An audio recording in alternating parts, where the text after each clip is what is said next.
So, Boruto 2 Blue Vortex Chapter 3 is here and it has so many good implications.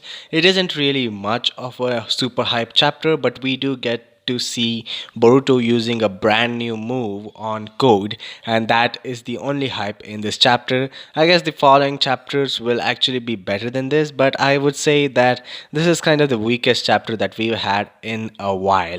I mean, from Boruto, but okay, I'll let that slide. So, but before we continue, if you could subscribe to this channel where I do recap videos for mostly One Piece content, but yes, I'll talk about it later on. We pick off where we left off our last chapter, and that is with Boruto using his new move called Rasengan Uzuhiko. Uzuhiko means planetary, I guess. I don't know. But yes, he's walking with that in his arm, and Code is looking shocked, and that's where we kind of end the panel. Boruto does attack Code, and it possibly seems like he might have failed because this Rasengan waves are traveling through his entire body and it's not focused on his palm right now. But before he could hit Code actually stops it. And he's like, stop it. And that's kind of weird. I don't know what this power up is actually. After reading it in the manga, the art is a bit confusing even though it's really plain. But yes, I guess I'll get to know when I see it in the anime, and I know it would be a really cool thing, but this is what happens in this chapter right now. Even though Code caught Boruto's Rasengan, it actually travels through his arm, but it doesn't really affect him that much, so we don't really know what it does.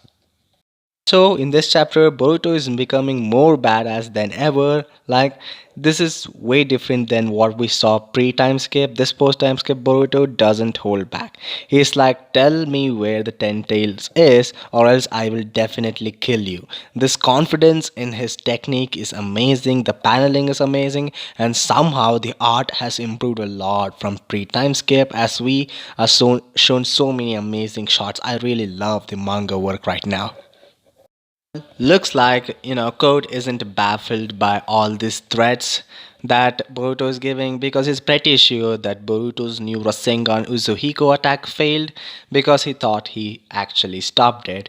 Well, that is definitely not the case, but yes, Code still has some confidence left in him as he thinks he can take on Boruto, and he jumps forward to kill Boruto, and we have a new fight ensuing, I guess, and we just go with the flow. But yes, Boruto easily catches Code.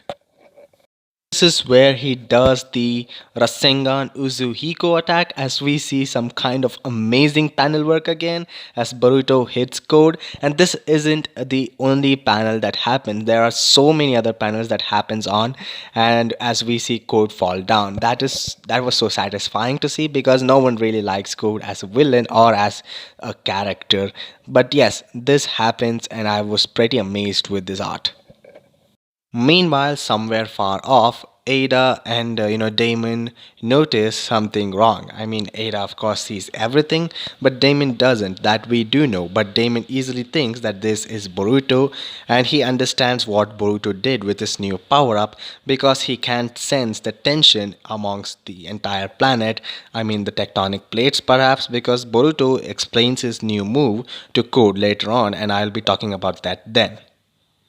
So, about Boruto's Rasengan Uzuhiko technique, he explains that he uses the rotation of the Earth's planet in his Rasengan to hit Code or like anyone else.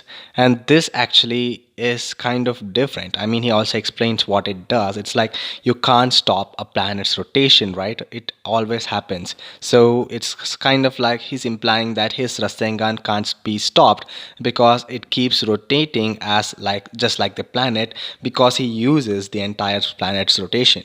The only way to stop his Rasengan is to like stop the planet or something, I guess. But yes, we'll understand more of it later on. Even I am not pretty sure about this. Suddenly, out of nowhere, appears Kawaki trying to attack Boruto. Well, I could have seen this coming. He was going to come sooner rather than later, I guess. Yes, so he's here now. Boruto easily dodges, of course. He has spider sense now, I guess. And after so many years, I guess 3 years or 4, I am not really sure, I forgot. But yes, after these many years, Boruto and Kawaki are face to face now after this much time, and Boruto is still having that cold stare instead of being an emotional little brat that he was before. Also, Shikadai's team actually arrives here with the rest of like Inochi and Chocho, and we also see Himawari tagging along with them. And this is the first time where we see Boruto actually show some kind of feeling. That is when he sees his sister and he's like Hima.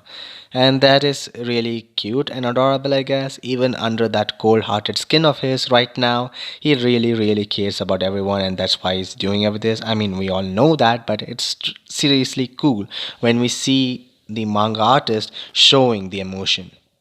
Of course, Kawaki arriving wasted so much time, and Coach saw this chance to escape as he releases, one of the clog rhymes, I guess.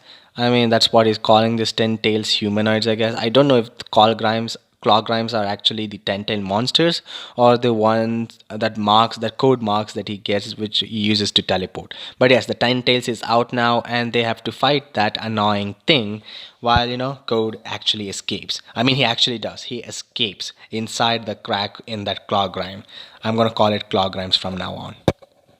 Now, this is the part where I didn't really understand that much. I would be really happy if someone explains this to me in the comment section, and that is Sarada's investigation into the trees.